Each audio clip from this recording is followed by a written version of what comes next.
Hello friends, example 91 पर आपका स्वागत है दोस्तों। चलिए आज हम लोग साइंस का 6 to 8 भाई बहन के लिए सचिन सर के नोट्स का वीडियो बना रहे हैं दोस्तों। नोट्स का आप लोग को वीडियो अगर पसंद आता है तो चैनल को सब्सक्राइब और लाइक और शेयर कीजिए दोस्तों, और अपने दोस्तों के पास भी शेयर कीजिए, जिससे चैनल ग्रो होने में कमी नहीं रही दोस्तों। और चैनल ग्रो होगा दोस्तों तो हम अपने तरफ से हार्ड मेहनत करके दोस्तों आप सबको सचिन सर के नोट्स का जितना भी नोट्स में दिया गया है दोस्तों, आप लोगों के लिए वीडियो उपलब्ध करवा देंगे दोस्तों, जो कि आप लोगों को भी सहूलियत होवे रिवीजन में दोस्तों, और आप लोग भी अच्छे से पढ़िए दोस्तों। और टेलीग्राम में लिंक दिया जाता है दोस्तों, टेलीग्राम से जुड़िए, डिस्क्रिप्शन में लिंक रहता है दोस्तों। आप टेलीग्राम से जुड़ना नहीं भूलिए दोस्तों, टेलीग्राम से जाके जुड़िए। और इस चैनल पर दोस्तों एग्जाम्पल 91 पे दोस्तों अदर एग्जाम्स की भी तैयारी करवाया जा रहा है दोस्तों। आप लोग इस चैनल को सब्सक्राइब करना नहीं भूलिए दोस्तों, सब्सक्राइब एकदम करवाइए और करिए दोस्तों, जिससे हमें मोटिवेशन मिलेगा उतना ही, और हम हार्ड मेहनत करेंगे और आपको सचिन सर के नोट्स का सीटेट का पूरा वीडियो अपलोड कर देंगे दोस्तों। चलिए दोस्तों स्टार्ट करते हैं। 6 to 8 के लिए साइंस पेपर 2 है दोस्तों।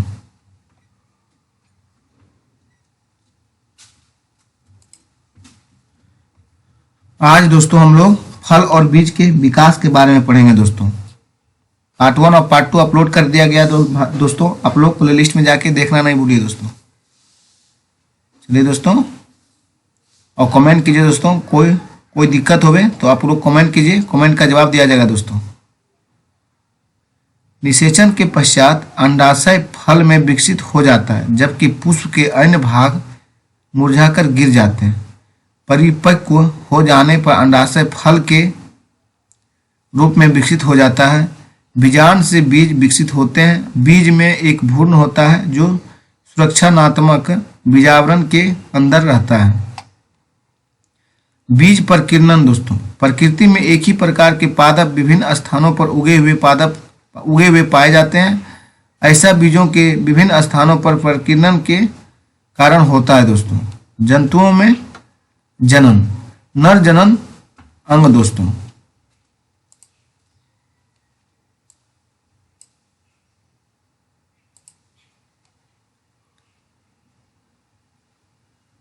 नर जनन अंगों में एक जोड़ा वृषण, 2 शुक्राणु नलियां तथा एक सीसन लिंग होते हैं। वृषण नर युग्मक उत्पन्न करते हैं, जिन्हें शुक्राणु कहते हैं। वृषण लाखों शुक्राणु उत्पन्न करते हैं। शुक्राणु यद्यपि बहुत सूक्ष्म होते हैं, पर प्रत्येक में एक सिर, एक मध्य भाग, एक पूंछ होती है। वास्तव में हर शुक्राणु में कोशिका के समान संघटक पाए जाते हैं दोस्तों। मादा जनन अंग दोस्तों, मादा जननांगों में एक जोड़ी अंडाशय, अंडवाहिनियां, डिंबवाहिनी तथा गर्भाशय होता है। अंडाशय मादा युग्मक उत्पन्न करते हैं, जिसे अंडाणु डिंब कहते हैं। मानव स्त्रियों में प्रति मास दोनों अंडाशयों में से किसी एक अंडाशय से एक विकसित अंडाणु अथवा डिंब का निर्मोचन अंडवाहिनी में होता है। गर्भाशय यह भाग है जहां शिशु का विकास होता है। गर्भाशय यह भाग है जहां शिशु का विकास होता है। शुक्राणु की तरह अंडाणु भी एकल कोशिका है। अंडाणु अति सूक्ष्म हो सकते हैं, जैसे कि मनुष्यों में, अथवा बहुत बड़े भी होते हैं, जैसे कि मुर्गी के अंडे। शतुरमुर्ग का अंडा सबसे विशाल होता है। अंडाणु अति सूक्ष्म हो सकते हैं, जैसे कि मनुष्यों में, अथवा बहुत बड़े भी होते हैं, जैसे कि मुर्गी के अंडे। शतुरमुर्ग का अंडा सबसे विशाल होता है। भ्रूण का परिवर्धन दोस्तों,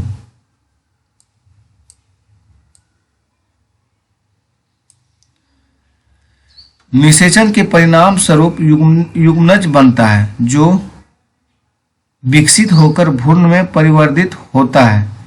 युग्मनज लगातार विभाजित होकर कोशिकाओं के गोले में बदल जाता है। तत्पश्चात कोशिकाएं समूहीकृत होने लगती है तथा विभिन्न ऊतकों और अंगों में परिवर्तित हो जाती है। इस विकसित होती हुई संरचना को भ्रूण कहते हैं। गर्भाशय में भ्रूण का निरंतर विकास होता रहता है। धीरे धीरे विभिन्न शारीरिक अंग जैसे कि हाथ, पैर, सिर, आंखें, कान इत्यादि विकसित हो जाते हैं। भ्रूण की वह अवस्था जिसमें सभी शारीरिक भागों की पहचान हो सके गर्भ कहलाता है। जब गर्भ का विकास पूरा हो जाता है तो मां नवजात शिशु को जन्म देती है। जरायुज या अंड प्रजनक जंतु, वह जंतु जो सीधे ही शिशु को जन्म देते हैं, जरायुज जंतु कहलाते हैं। वे जंतु जो अंडे देते हैं अंड प्रजनक जंतु कहलाते हैं। सूक्ष्म जीव के बारे में पढ़ते हैं दोस्तों। कुछ जीव ऐसे भी हैं जिन्हें हम बिना यंत्र की सहायता से केवल आंखों से नहीं देख सकते हैं, इन्हें सूक्ष्म जीव कहते हैं दोस्तों। सूक्ष्म जीवों को 4 मुख्य वर्गों में बांटा गया है। यह वर्ग हैं जीवाणु, कवक, प्रोटोजोआ एवं कुछ शैवाल। विषाणु यानी वायरस, वायरस भी सूक्ष्म होते हैं परंतु वे अन्य सूक्ष्म जीवों से भी भिन्न हैं। वे केवल परपोषी में ही गुणन करते हैं, अर्थात जीवाणु पौधे अथवा जंतु कोशिका में गुणन करते हैं। विषाणु कुछ सामान्य रोग जैसे कि जुकाम, इन्फ्लुएंजा, फ्लू एवं अधिकतर खांसी विषाणु द्वारा होते हैं। कुछ विशेष रोग जैसे कि पोलियो एवं खसरा भी विषाणु वायरस द्वारा होते हैं। अतिसार एवं मलेरिया प्रोटोजोआ द्वारा होता है। टाइफाइड एवं क्षय रोग टीबी जीवाणु द्वारा होने वाला रोग है। सूक्ष्म जीव एक कोशिका हो सकते हैं जैसे कि जीवाणु, कुछ शैवाल एवं प्रोटोजोआ अथवा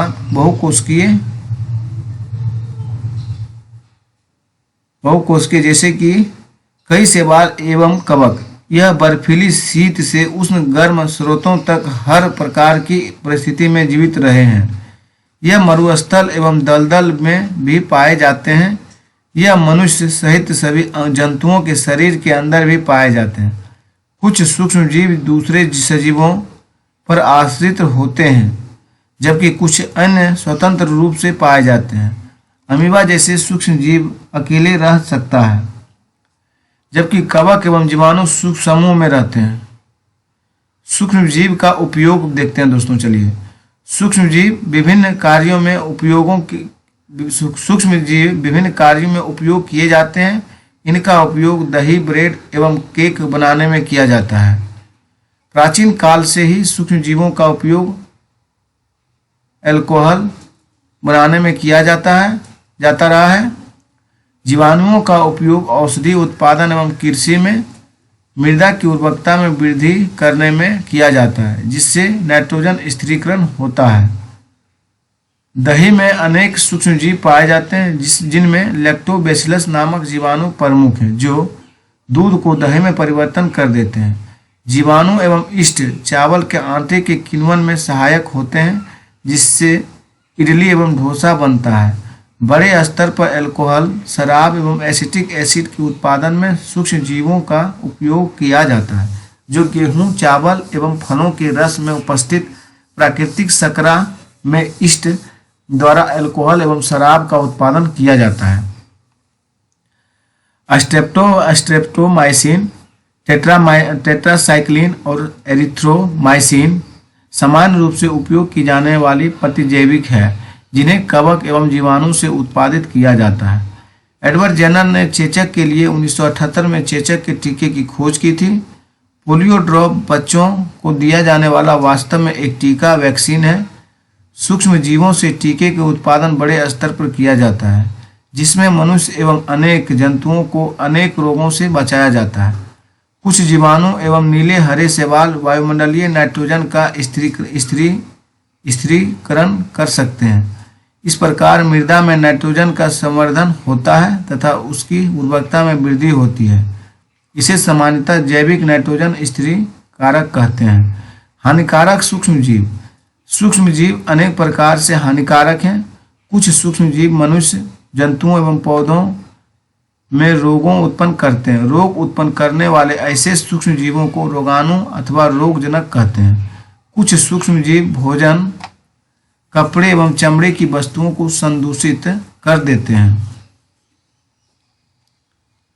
सूक्ष्म जीवों द्वारा होने वाले ऐसे रोग जो एक संक्रमित व्यक्ति से स्वस्थ व्यक्ति में वायु, जल, भोजन अथवा कायिक संपर्क द्वारा फैलते हैं संचरणीय रोग कहलाते हैं। इस प्रकार के रोगों के कुछ उदाहरण हैं हैजा, सामान्य सर्दी जुकाम, चिकन पॉक्स एवं क्षय रोग। कुछ कीट एवं जंतु ऐसे भी हैं जो रोग कारक सूक्ष्म जीवों के रोग वाहक का कार्य करते हैं। घरेलू मक्खी इसका एक उदाहरण है। मानव रोग कारक सूक्ष्म जीवी। क्षय रोग देखिए दोस्तों, जीवाणु से होता है। क्षय रोग जीवाणु से, खसरा वायरस से होता है, खसरा वायरस से। चिकन पॉक्स वायरस है दोस्तों, पोलियो वायरस है। हैजा जीवाणु है दोस्तों, टाइफाइड जीवाणु है। हेपेटाइटिस ए वायरस है, मलेरिया प्रोटोजोआ है दोस्तों। जंतुओं में रोग कारक जीवाणु। अनेक सूक्ष्म जीव केवल मनुष्य एवं पौधों में ही रोग के कारक नहीं है, वरन वे दूसरे जंतुओं में भी रोग उत्पन्न करते हैं। उदाहरण के लिए एंथ्रेक्स मनुष्य एवं मवेशियों में होने वाला भयानक रोग है जो जीवाणु द्वारा होता है। गाय में खुर एवं मुंह का रोग वायरस द्वारा होता है। गाय में खुर एवं मुंह का रोग वायरस द्वारा होता है। रॉबर्ट कोच ने सन 1876 में बैसिलस एंथेसिस नामक जीवाणु की खोज की जो एंथ्रेक्स रोग का कारक है। रॉबर्ट कोच ने सन 1876 में बैसिलस एंथेसिस नामक जीवाणु की खोज की जो एंथ्रेक्स रोग का कारक है। खाद्य विषाक्तन। सूक्ष्म जीवों द्वारा संदूषित भोजन करने से खाद्य विषाक्तन हो सकता है। हमारे भोजन में उत्पन्न होने वाले सूक्ष्म जीवों कभी कभी विषैले पदार्थ उत्पन्न करते हैं या भोजन को विषाक्त बना देते हैं, जिसके सेवन से व्यक्ति भयंकर रूप से रोगी हो सकता है। जिसके सेवन से व्यक्ति क्या होगा दोस्तों, भयंकर रूप से रोगी हो सकता है। नमक द्वारा परीक्षण। सामान्य नमक का उपयोग मांस एवं मछली के परीक्षण के लिए काफी लंबे अरसे से किया जा रहा है। जीवाणु की वृद्धि रोकने के लिए मांस तथा मछली को सूखे नमक से ढक देते हैं। नमक का उपयोग आम, आंवला एवं इमली के परीक्षण में भी किया जाता है। नमक एवं खाद्य तेल का उपयोग सूक्ष्म जीवों की वृद्धि रोकने के लिए सामान्य रूप से किया जाता है, अतः उन्हें परिरक्षक कहते हैं। हम नमक अथवा खाद्य अम्ल का प्रयोग अचार बनाने में करते हैं जिससे सूक्ष्म जीवों की वृद्धि नहीं होती है। सोडियम बेंजोएट तथा सोडियम बाइसल्फाइड सामान्य परिरक्षक है दोस्तों। चलिए आगे देखते हैं दोस्तों। कोशिका। अंगों की संरचनात्मक मूलभूत इकाई जिसे कोशिका कहते हैं। कोशिका की तुलना हम ईंटों से कर सकते हैं। जिस प्रकार विभिन्न ईंटों को जोड़कर भवन का निर्माण किया जाता है, उसी प्रकार विभिन्न कोशिकाएं एक दूसरे से जुड़कर प्रत्येक सजीव के शरीर का निर्माण करती है। मुर्गी का अंडा एकल कोशिका है तथा आकार में बड़ा होने के कारण इसे नग्न आंखों से भी देखा जा सकता है। मनुष्य के शरीर में कई खराब कोशिकाएं पाई जाती है जो आकृति और एवं साइज में विभिन्न होती है। कोशिकाओं के विभिन्न समूह अनेक प्रकार के कार्य करते हैं दोस्तों। वह जीव जिनका शरीर एक से अधिक कोशिकाओं का बना होता है बहुकोशिका मल्टी यानी अनेक सेलुलर यानी कोशिका कहलाते हैं। सजीवों में कोशिका का साइज 1 मीटर का 10 लाख में भाग है। माइक्रोमीटर अथवा माइक्रोकॉन के बराबर छोटा हो सकता है अथवा कुछ सेंटीमीटर लंबा भी, परंतु अधिकतर कोशिकाएं अति सूक्ष्मदर्शीय होती है। सबसे छोटी कोशिकाएं का साइज 0.1 से 0.5 माइक्रोमीटर है जो कि जीवाणु कोशिका है। सबसे बड़ी कोशिका शुतुरमुर्ग का अंडा है जिसका साइज 170 मिलीमीटर × 130 मिलीमीटर होता है। प्रत्येक अंग पुनः छोटे भागों से बना होता है जिसे उत्तक कहते हैं। उत्तक एक समान कोशिकाओं का वह समूह है जो एक विशिष्ट प्रकार करता है। कोशिका के भाग। कोशिका झिल्ली। कोशिका के मूल घटक। कोशिका झिल्ली, कोशिका द्रव एवं केंद्रक। कोशिका द्रव एवं केंद्रक कोशिका झिल्ली के अंदर परिबद्ध होते हैं। कोशिका झिल्ली एक कोशिका को दूसरी कोशिका एवं घेरे हुए माध्यम से अलग करती है। कोशिका झिल्ली जिसे फ्लैजा झिल्ली भी कहते हैं। प्याज की कोशिका की सीमा कोशिका झिल्ली द्वारा परिबद्ध होती है, जो एक और दृढ़ आवरण द्वारा आबद्ध होती है, जिसे कोशिका भित्ति कहते हैं। कोशिका के केंद्र में घनी एवं गोलाकार संरचना होती है। कोशिका के केंद्र में दोस्तों घनी एवं गोलाकार संरचना होती है, जिसे केंद्रक कहते हैं। केंद्रक एवं कोशिका झिल्ली के मध्य एक जेली के समान पदार्थ होता है, जिसे कोशिका द्रव कहते हैं। पौधों में कोशिका झिल्ली के अतिरिक्त एक बाहरी मोटी परत होती है, जिसे कोशिका भित्ति कहते हैं। कोशिका झिल्ली को आबद्ध करने वाली यह अतिरिक्त संरचना पौधों की कोशिकाओं की सुरक्षा के लिए आवश्यक है। कोशिका द्रव यह एक जेली जैसा पदार्थ है, जो कोशिका झिल्ली एवं केंद्रक के बीच पाया जाता है। कोशिका के अन्य संघटक अथवा कोशिकांग कोशिका द्रव में ही पाए जाते हैं। यह है माइटोकॉन्ड्रिया, गोल्जी काय, राइबोसोम इत्यादि। केंद्रक यह गोलाकार होता है तथा कोशिका के मध्य भाग में स्थित होता है।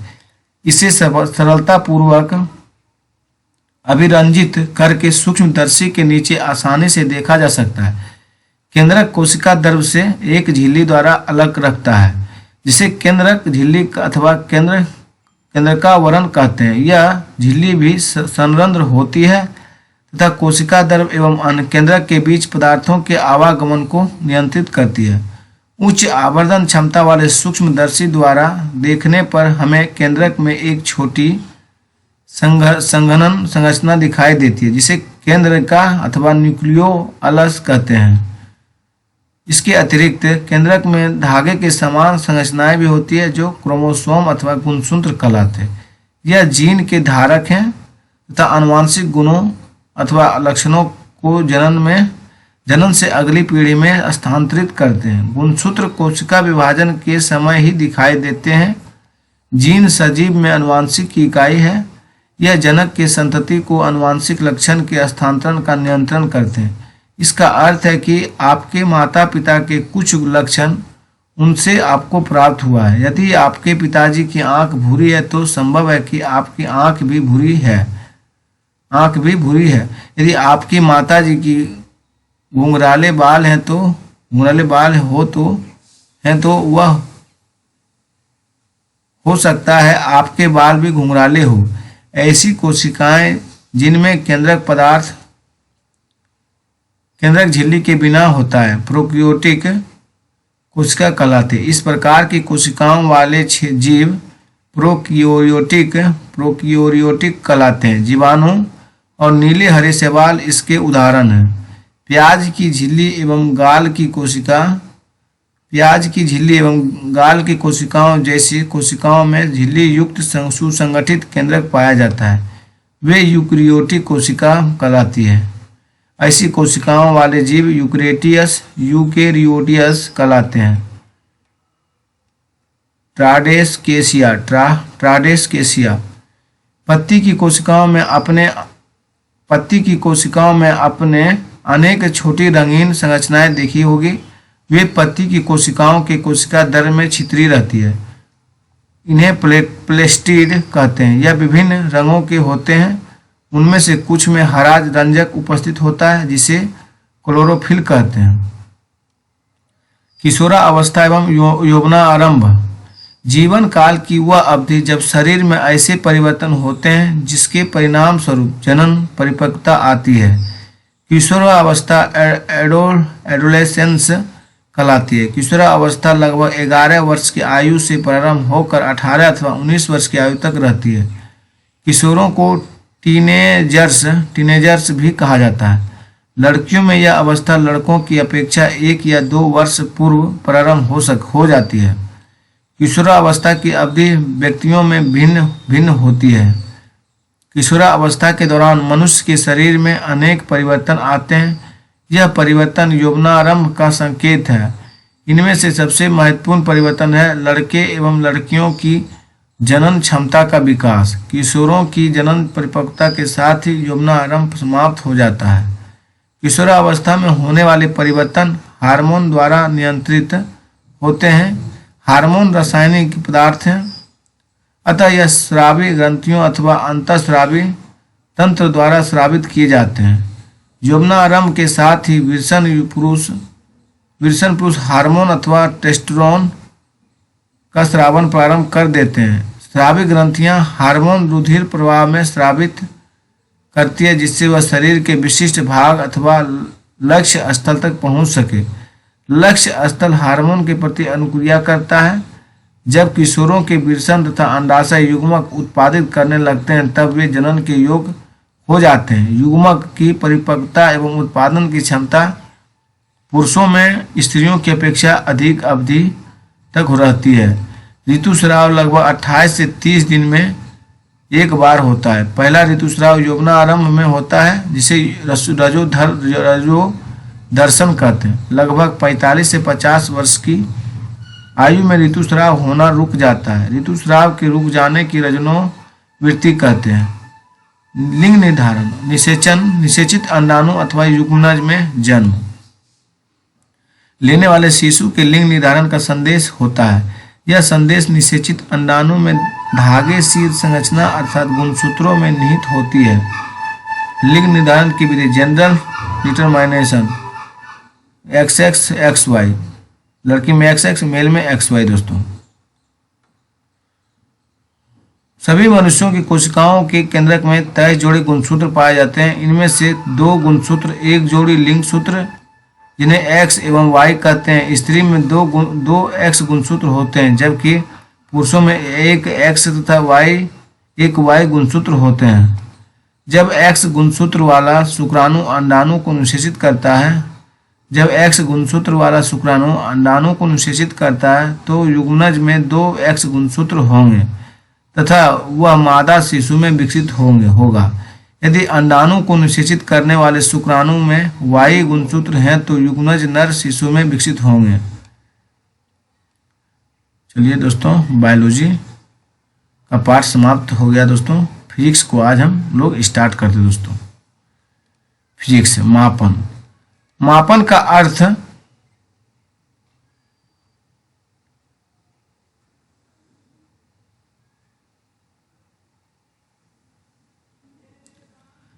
का अर्थ किसी अज्ञात राशि की उसी प्रकार की कुछ ज्ञात राशि से तुलना करना है। इस ज्ञात निश्चित राशि को मात्रक कहते हैं। किसी माप के परिणाम को 2 भागों में व्यक्त किया जाता है। एक भाग संख्या है तो दूसरी भाग ली गई माप का मात्रक होता है। मापन के मानक मात्रक। वर्ष 1790 में फ्रांसीसियों ने मापन की एक मानक प्रणाली की रचना की, जिसे मीटर पद्धति कहते हैं। आजकल जिस मात्रक प्रणाली का उपयोग हो रहा है उसे अंतर्राष्ट्रीय मात्रक प्रणाली SI मात्रक कहते हैं। SI का मात्रक मीटर होता है। लंबाई का SI मात्रक दोस्तों मीटर है। प्रत्येक मीटर को 100 बराबर भागों में विभाजित किया जाता है, जिन्हें सेंटीमीटर कहते हैं। 1 सेंटीमीटर के 10 बराबर भाग होते हैं, जिन्हें मिलीमीटर कहते हैं। एक मीटर और 100 सेंटीमीटर, 1 सेंटीमीटर और 10 मिलीमीटर। लंबी दूरियों के मापन के लिए मीटर एक सुविधाजनक मात्रक नहीं है। इसके लिए हम एक बड़े मात्रक को परिभाषित करते हैं, इसे किलोमीटर कहते हैं। 1 किलोमीटर और 1000 मीटर। दोस्तों, किसी वक्र रेखा की लंबाई मापन। हम किसी वक्र रेखा की लंबाई सीधे ही मीटर पैमाने का उपयोग करके नहीं माप सकते। वक्र रेखा की लंबाई मापने के लिए हम धागे का उपयोग कर सकते हैं। गति। समय के साथ किसी वस्तु की स्थिति में परिवर्तन को गति कहा जाता है। गति के प्रकार। जो वस्तुएं सरल रेखा के अनुदिश गति कर रही है, इस प्रकार की गति को सरल रेखीय गति कहते हैं। बिजली के पंखे की पंखुड़ियों पर अंकित किसी चिन्ह की गति, किसी घड़ी के सेकेंड की सुई की गति वर्तुल गति के उदाहरण है। कुछ प्रकरणों में कोई वस्तु एक निश्चित समय अंतराल के बाद अपनी गति को दोहराती है। इस प्रकार की गति को आवर्ती गति कहा जाता है। दोस्तों, लोलक की गति आवर्ती गति का एक उदाहरण है। चाल। किसी वस्तु द्वारा एकांक समय में तय की गई दूरी को हम उस वस्तु की चाल कहते हैं। दोस्तों, तय की गई कुल दूरी के लिए गए कुल समय को विभाजित करके चाल प्राप्त करते हैं। यदि किसी सरल रेखीय रेखा के अनुदिश गति करने वाली वस्तु की चाल परिवर्तित होती रहती है तो उस वस्तु की चाल असमान कही जाती है। एक सरल रेखा के अनुदिश वस्तु के नियत चाल से गति एक समान गति कहलाती है। समय की माप। सरल लोलक एक लोलक पूरा करने में जितना समय लगाता है उसे सरल लोलक का आवर्तकाल कहते हैं। आजकल अधिकांश घड़ियों में एक या दो सेलों वाले विद्युत परिपथ होते हैं। इन घड़ियों को क्वार्ट्ज घड़ी कहते हैं। इनके द्वारा मापा गया समय पहले उपलब्ध घड़ियों द्वारा मापे गए समय से अधिक यथार्थ होता है। समय तथा चाल के मात्रक। समय का मूल मात्रक सेकंड है दोस्तों, इसका प्रतीक सेकंड है। समय के बड़े मात्रक मिनट तथा घंटा है। चाल का मूल मात्रक मीटर प्रति सेकंड है दोस्तों। चाल मापन। कुछ घड़ियों एक सेकंड के 10 लाखवें भाग और यहाँ तक कि 1 अरबवें भाग तक के समय को अंतराल माप सकती है। कुछ घड़ियाँ एक सेकंड के 10 लाखवें भाग और यहाँ तक कि 1 अरबवें भाग तक के समय अंतराल माप सकती है। एक माइक्रो सेकंड का 10 लाखवां भाग होता है। एक नैनो सेकंड का 1 अरबवां भाग होता है। इतने छोटे समय अंतरालों को जो घड़ियां मापती है उनका उपयोग वैज्ञानिक अनुसंधानों के लिए किया जाता है। चली गई दूरी 4 गुने समय। छाया। छायाओं से हमें वस्तुओं की आकृतियों के बारे में कुछ जानकारी प्राप्त होती है। कभी कभी तो छाया हम सभी को वस्तु की आकृति के बारे में भ्रमित भी कर सकती है। हमें सूर्य को सीधे कदापि नहीं देखना चाहिए। ये हमारी आंखों के लिए अत्यंत हानिकारक हो सकता है। प्रकाश में वस्तुओं को देखते हैं तो जो वस्तुएं सूर्य की तरह स्वयं प्रकाश का उत्सर्जन करती है उसे दीप्त पिंड कहते हैं। सूची छिद्र कैमरा। प्रकृति में एक रोचक सूची छिद्र कैमरा है। कभी कभी हम ऐसे वृक्ष के नीचे से गुजरते हैं जिसमें ढेरों पत्तियां होती है, तब हमें उस पेड़ के नीचे सूर्य के प्रकाश के धब्बे दिखाई देते हैं। वास्तव में ये वृत्ताकार प्रतिबिंब सूर्य के ऊंची छिद्र प्रतिबिंब होता है। दर्पण तथा परावर्तन। आप दर्पण में अपने चेहरे को देखते हैं। जो आप देखते हैं वह दर्पण के आपके चेहरे का परावर्तन है। दर्पण अपने ऊपर पड़ने वाले प्रकाश की दिशा को बदल देता है। प्रकाश सरल रेखा के अनुदिश गमन करता हुआ दर्पण से परिवर्तित हो जाता है। प्रकाश जो है सरल रेखा के अनुदिश गमन करता हुआ दर्पण से परिवर्तित हो जाता है। एक दूसरे से किसी कोण पर रखे दर्पणों द्वारा अनेक प्रतिबिंबों के बनने की धारणा का उपयोग बहुमूर्तिदर्शी कैलाइडोस्कोप में भांति भांति के आकर्षक पैटर्न बनाने के लिए किया जाता है। आप स्वयं भी एक कैलाइडोस्कोप बना सकते हैं। परावर्तक के नियम। दर्पण से टकराने के पश्चात प्रकाश किरण दूसरी दिशा में परावर्तित हो जाती है। किसी पृष्ठ पर पड़ने वाली प्रकाश किरण को आपतित किरण कहते हैं। पृष्ठ से परावर्तन के पश्चात वापस आने वाली प्रकाश किरण को परावर्तित किरण कहते हैं। आपतन कोण परावर्तन को IR आपतित किरण और परावर्तित किरण अभिलंब। प्रकाश किरण का अस्तित्व एक आदर्शीकरण है। वास्तव में हमें प्रकाश का एक संकीर्ण किरण पुंज प्राप्त होता है जो अनेक किरणों से मिलकर बना होता है। सरलता के लिए हम प्रकाश के संकीर्ण किरण पुंज के लिए किरण शब्द का उपयोग करते हैं। आपतित किरण तथा अभिलंब के बीच के कोण को आपतन कोण LI कहते हैं। परावर्तित किरण का अभिलंब के बीच के कोण को परावर्तन कोण LR कहते हैं। आपतन कोण को सदैव परावर्तन कोण के बराबर होता है। यह परावर्तन के नियमों में से एक है। आपतित किरण आपतन बिंदु पर अभिलंब तथा अपरावर्तित किरण ये सभी एक तल में होते हैं। यह परावर्तन का एक अन्य नियम है दोस्तों। दर्पण द्वारा बने प्रतिबिंब में वस्तु का बायां भाग दाईं ओर तथा दाईं भाग बाईं ओर दिखाई पड़ता है। इस परिघटना